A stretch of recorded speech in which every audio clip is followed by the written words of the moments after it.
again, Dominic Mantinam. On video in Chokun video Chomkun just the videos will akuno unnecha uneti comment in the comment section. Solve what the problem within the actual kuna this video. Actually making equal kunia because equal kuna asege nkaja kwa women ke kunu Malaysia ebe this problem ni si apata. Because no matter ya no long where somebody amaloma na chiyoku and then this video because nature subscribe one to no comment na the comment section call the one. Ndi ocha wonde father here and hapụta we microphone na akọrọ bis. Ndị ọcha nwe dị ụka bidoro ihe echiche fada nwa ma senti nka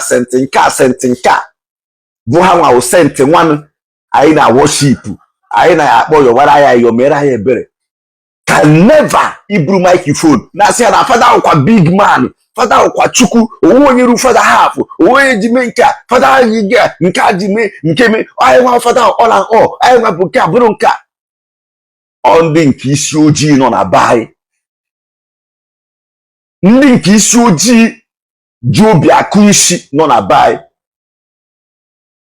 ọhwa ya achọ ka afọ ọsọ si gị na ọhawa ụfada wụ Chineke ọhawa ụfada wụ ụwa niile ị ga-agwa nwa okwu ị ga-enye nwa advice na ha gụrụ nke a ndị nke ndị fada baị none of their name none of them so na saint all this saint anyị na-ekpe n'ekpere anyị ma ndị Katọlik yo ndị nke fada ndị isi ojii from baị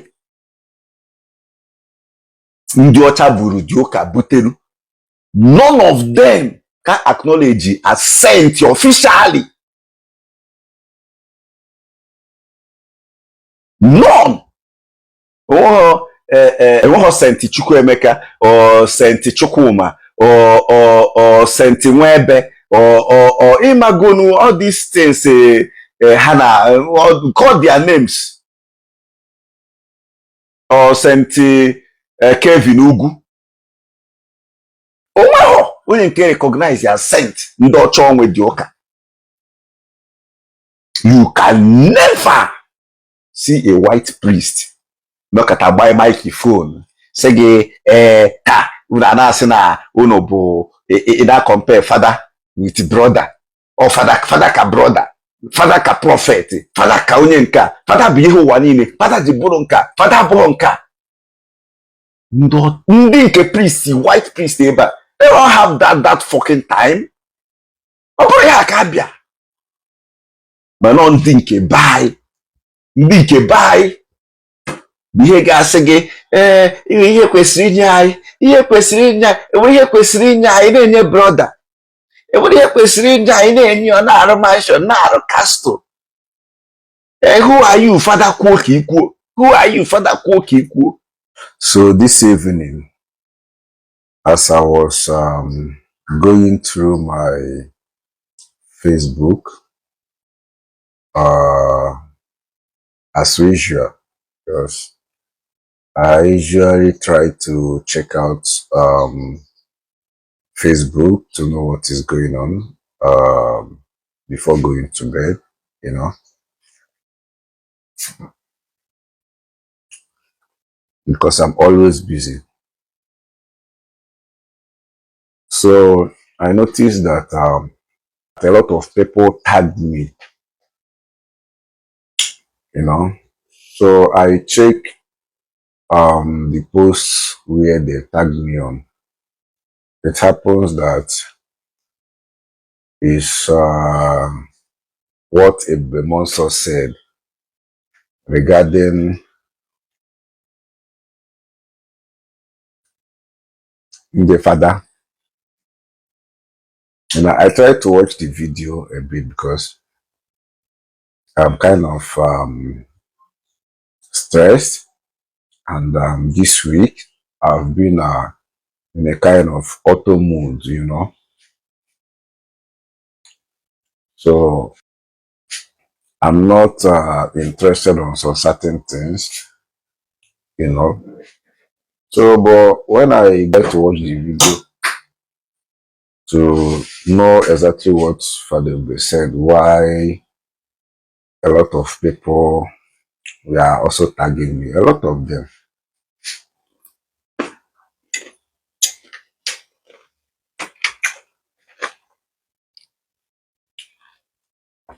Let me go to my Facebook with my iPhone so that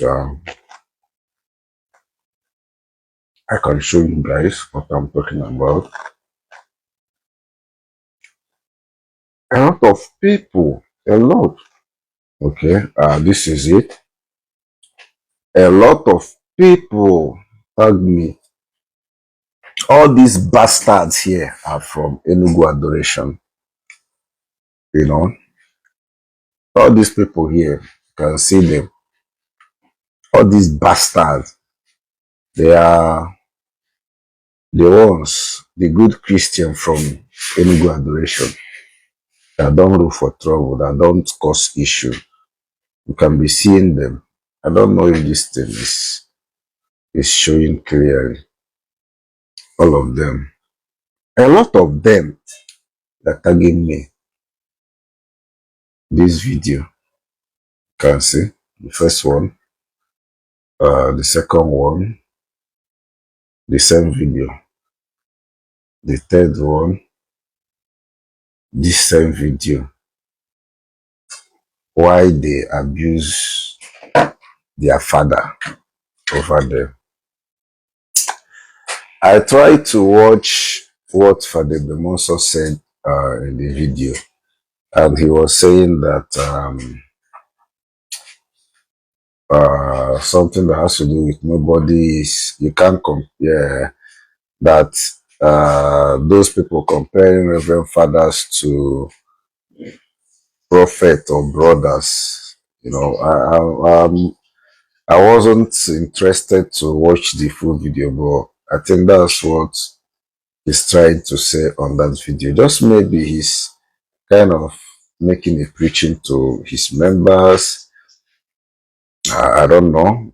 And one or two things lead for him saying all those things. But Ndigbo course Akpari n'Enuwa took that video and said he's talking to Zion people, Zion members, which even though that's his own cup of tea, you know, me as I am, I don't send anybody. I don't send be you who.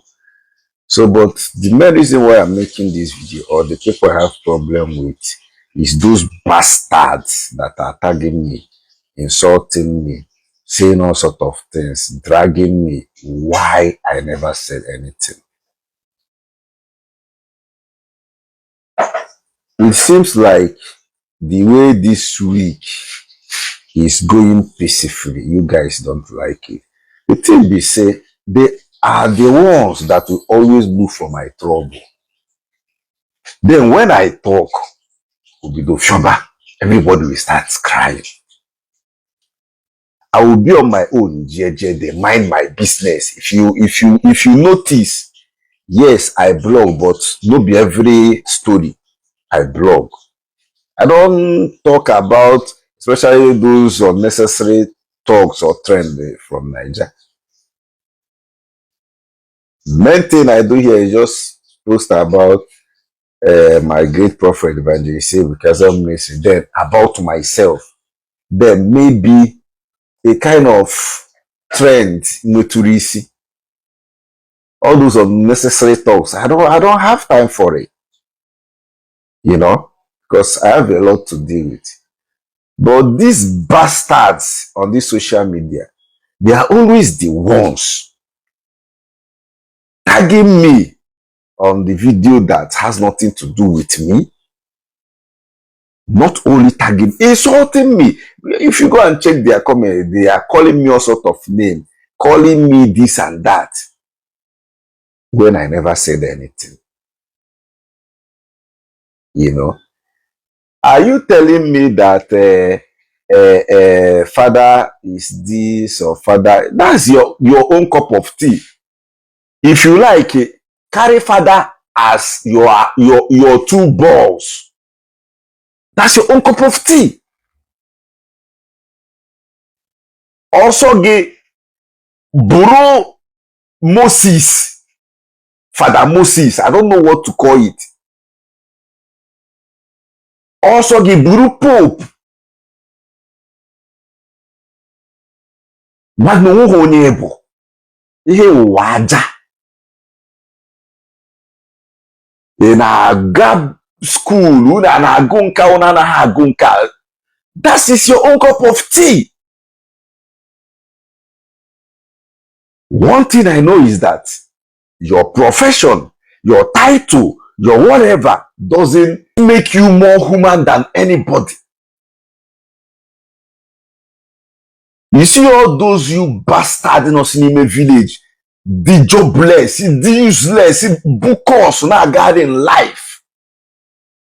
In this 21st century, people are chasing money, looking for what to do to contribute in the society and in the system. You never call father, Catholic. That's how one bastard. You say I should stop talking about Catholic church, that I'm not a Catholic church. I'm not a Catholic church. That I'm not a Catholic. I click his profile. Fuck all the ratad. I should stop talking about Catholic. Idiot, the idiot. Ego ne can contribute to the Catholic man. Sheshe. Oh, be happy there. What is my business with the way you are seeing your father? If you like, now for father ka God, now for father ka Pope or Father Abraham, that is your own fucking business. I don't care. The only thing I want to assure you guys is, any day any of them come here and talk rubbish, simple. I don't care.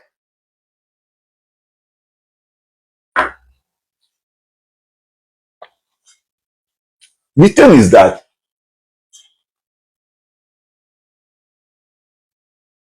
some of you, the very useless in life, and they from Africa, they buy in this UG, Ndon, Father of God, Abunka, ndị ọcha nwe ụkọ bidoro mfado, their own priest adịghị ezuzu ihe a ndị banyị na-ezuzu. Ndị ọcha wụ ndị fada here a na-apụta wee microphone na-akọrọ bis. Ndị ọcha nwe dị ụka bidoro ihe echiche fada nwa ma senti nka bụ ha nwa senti nwanụ anyị na worship, anyị na-akpọ yọwara ya yomere ya ebere. Can never iburu microphone na say na father okwa big man, father okwa chukwu, owo onye ru father half, owo onye ji me nke father yige nke a ji me nke me, anyị nwa father all and all, anyị nwa bụ nke abụrụ nke ndị nke isi ojii nọ na bai, ndị nke isi ojii ji obi akụ isi nọ na bai. Ya achọ ka afọ si gị na ọhawa ụfada wụ Chineke, ọhawa ụfada wụ ụwa niile. Ị ga-agwa nwa okwu, ị ga-enye nwa advice na ha gụrụ nke a, ha gụrụ ntụfụrụ. Ndị nke ndị fada by none of their name, none of them so na saint. All these saint ya ị na-ekpe n'ekpere, anyị nwa ndị Catholic yo. Ndị nke fada, ndị isi ojii from by, ndị ọcha buru dị ụka buteru, none of them can acknowledge as saint officially. None. Oh, Father Chukwuemeka, ask him Father Chukwuemeka. And what Senti Chukwuemeka or Senti Chukwuma or Senti Webe or Imagunu, all these things, Hannah, call their names. Or Senti Kevin Ugu. Oh, wow, we can recognize your scent. Ndocho with Yoka. You can never see a white priest knock at a buy microphone say ta una na say na uno bo that compare father with brother or father ka brother, father ka prophet, father ka onye nka, father bi ihe ụwa niile, father ji bụrụ nka, father abụghị nka. Ndị nke priest, white priest ebe they don't have that fucking time. Ọ bụrụ ya ka abịa mana ndị nke bai, ndị nke bai ihe ga-asị gị ihe kwesịrị inye anyị, ihe kwesịrị inye anyị, enwere ihe kwesịrị inye anyị na-enye brother, enwere ihe kwesịrị inye anyị na-enye ọ na-arụ mansion, na-arụ castle. Who are you father kwuo ka ikwuo? Who are you father kwuo ka ikwuo? Bịa here in Canada, father kwuo ị ga-ekwu. Even father feel na ọ ga-abuse gị, police anwụrụ ya. Ọ bụrụ by chọ he will account for it with this statement. Or kọwaa ihe menu. Branding nke bai ụka jos gba ha towa n'isi. Onye kọrọ gbada hapụ mentin ekwesịrị na fight. See, the thing is that I don't have time for all these things. I don't have fucking time for all these things. You know? Ndị mụ na ha nwere issue. Nga abụ ọnụ, nga like I will lay curse on them one day. But these bastards, name na ha na-eji adoration, ayeyeye. Obere ha tago m na video na akọrọ bish, na abuse him. Then when I talk, you do fake account or BSM na. Stop talking to Ndi Father, stop talking to Clergy, stop talking to Ndioka. I go do on my own, Jerry Mayodi. They do my thing. Une buru ocho, buru course. See from family na gahari no na tag anyhow. If I post about Evangelist Bukobi, una tawam kakakas biscuit. N'ọkwa renji, ọkwa fake, ọkwa nka. Monunu ga-post kweda dị unu jejere nwayọdị. Mpụtakwa ngafere onwe m, omihe gbasa m. Ọkwa afọ onye bara nkịtị ya ka ọ ya aza. But ị ga-abịa on my own page, bịa na-eme m abuse. Akọ na-agbasa m, ị bịa tag ya n'ebe ha, ọ na ị ga-tag m. To tag ya me kpọọ m iyi, kpọọ m ezi, kpọọ m anụmanụ, kpọọ m onye riri eri. Without me saying anything to you. Then mwe ka nsi mechara nwa obere video na-eti ihe ose, ti ihe mma gị nke nji eti crayfish. Unu ebewe ọ gasasị everywhere na social media. Hey, that boy all out to call. Hey, all the possess. Hey, oh yes, Zion Nazu. Hey, and I call you over this one, that one. Why don't know Why don't know na social media? Son of my business. I also gave Pope. You can't tell me what to do. You can't tell me how to regard you. You can't tell me how to see you. You can't tell me not to say the truth when I say it.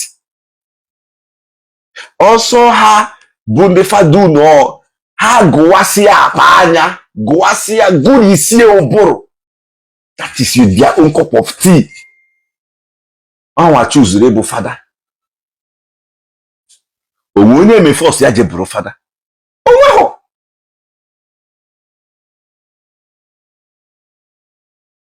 Oh, you want to be. That's why you go in there. So deal with it. What's my business? Gini basarai.